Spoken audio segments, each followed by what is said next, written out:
Hello, my lovelies. Today we will read Chapter 8 of Vinum, a fanfiction written by Striker's Guy. I told him. I explained. Dionysus remained quiet, absorbing the details of the prophecy. Even now, the echoes of the voice I never wanted to hear again resounded in my mind. Once in my lifetime had been enough. You shall go west and face the God who has turned. You shall find what was stolen and see it safely returned. You shall be betrayed by one who calls you a friend, and you shall be fail to save what matters most in the end. I could feel the tremor in my hands as I recounted every detail. The prophecy felt like both too much and too little information. The clarity of the parts I did understand only made it more daunting. Why would I fail this quest?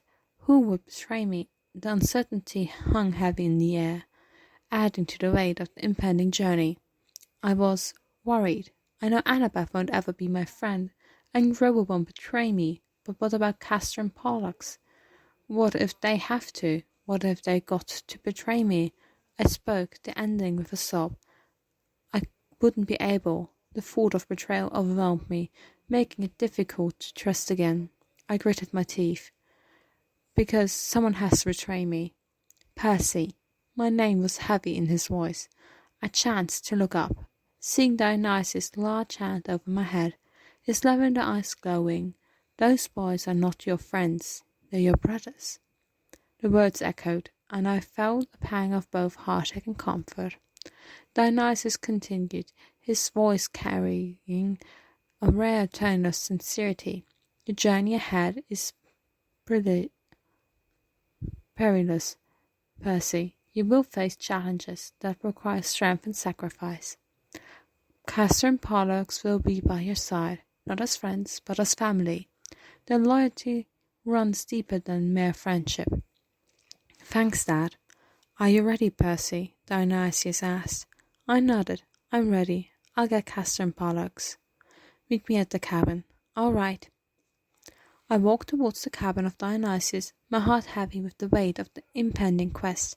I knew I had to gather Castor and Pollux, my brothers, for this journey, but I could already sense their reluctance, maybe even feeling betrayal that it wasn't them I asked for first. They were the ones who were always on my side, and when I entered I found them both, and their expression changed as soon as they saw me. What's up, Percy? Castor asked, trying to keep things light. I need you guys to come with me on the quest, I said, my voice hesitant, rubbing my arm nervously.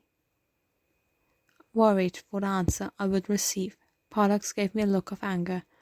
Why didn't you want us to come, Percy? His tone betraying a hint of hurt. I hesitated, scared to say the words. Castor nodded. I'll come, Percy. But he seemed hurt, not getting the whole story. Of course he would be. Pollux spoke. I'm not coming. His expression hardened. Castor, on the other hand, tried to convince him otherwise. Pollux, we can't let Percy face this alone. He's our brother. Pollux crossed his arms and sat against the floor, frustration evident on his face. We can't trust him, Castor, just like everyone in camp. Pollux yelled, sharp, his panic evident as his hands hit the floor. Castor was visibly shaking. He's a brother. We can. No, we can't trust Mom. We can't trust him, Pollux confessed. I never did understand why everyone hated the demigods of the Dionysus cabin. Why was everyone afraid of us? Castor, hugging himself, finally spoke. We drove our Mom mad. A heavy silence filled the room. Not mad in an angry way, he laughed before continuing, but insane. We healed her, of course. Of course, Pollux said bitterly, but because we couldn't control her powers, she no longer felt safe with us. Castor looked up at the cabin wall above him, tears streaming down his cheeks. She called Dad. She prayed to him, said if he didn't pick us up, she would kill us. He sobbed, and I couldn't fathom how anyone could be so cruel to try and hurt two boys whom I adore so much. That's how we ended up at camp, Castor explained, pulling out the little beaded necklace I had seen everyone wear. I counted 8 beads, signifying that both boys had been at camp for a very long time, perhaps as young as kindergarten. The twins both sniffled. We drive everyone away, Pollux admitted. Everyone but Dad. Castor finally agreed, sitting next to his brother. Even you, they said in unison. The weight of their shared history.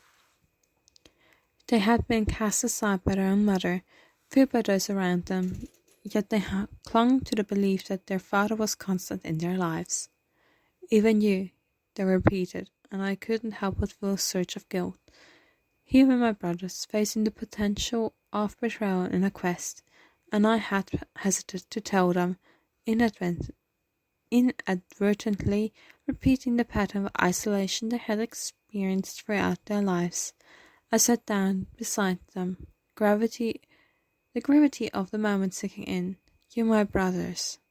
I took a deep breath, my gaze shifting between Castor and Pollux. "Guys, I need you to understand something. There was a prophecy about this quest." I began, my voice tinged with unease. "It says that someone will betray me. I didn't want to tell you because I was scared that it might be one of you." The room fell silent. I could feel their eyes on me, full of a mix of concern and confusion. "But it's silly," I continued, a slight tremor in my voice. "You're not my friends, you're my brothers, and I know brothers like you would never betray me." I swallowed hard, my throat tight with guilt. "I'm sorry for not telling you sooner. I never meant to doubt you. You mean everything to me, and I can't imagine going on this quest without you." I paused, meeting their eyes sincerely. "So please, will you come with me?" Castor and Pollux exchanged glances, their expressions a mix of emotions. I could see the conflict in their eyes, the weight of their past battling against the bond we shared as brothers. "I understand if you're scared," Pollux finally spoke, his voice softening, "but you don't need to apologize. We've been through a lot, and we know trust is hard. But you're a brother, Percy, and we'd never do anything to hurt you." Castor nodded in agreement, a determined glint in his eyes. "We're with you, Percy, no matter what the prophecy says. We're in this together." A sense of relief washed over me as they both agreed. The burden of fear and doubt lifted, replaced by the reassuring presence of my brothers. "Thank you," I said with genuine gratitude in my voice. As the weight of uncertainty lifted, Castor and Pollux exchanged a glance before pulling me into a tight hug. The warmth of their embrace conveyed more than words ever could. "We're with you, Percy." All hugged out, Pollux and Castor were quickly to gather everything necessary for a trip. I made sure to grab the golden cup, uncertain if its utility, but somehow convinced it could come in handy. That Dionysius was there waiting for us. He hugged both twins before coming to me. "Will you watch over me?" His head tipped on my forehead, and his eyes was the first thing I saw. "Always, Percy." "You'll be here when I get back?" "Don't worry, kid. Your dad will be there waiting for you." At the end, I smiled, the biggest smile I could, hugging my dad as he hugged me back.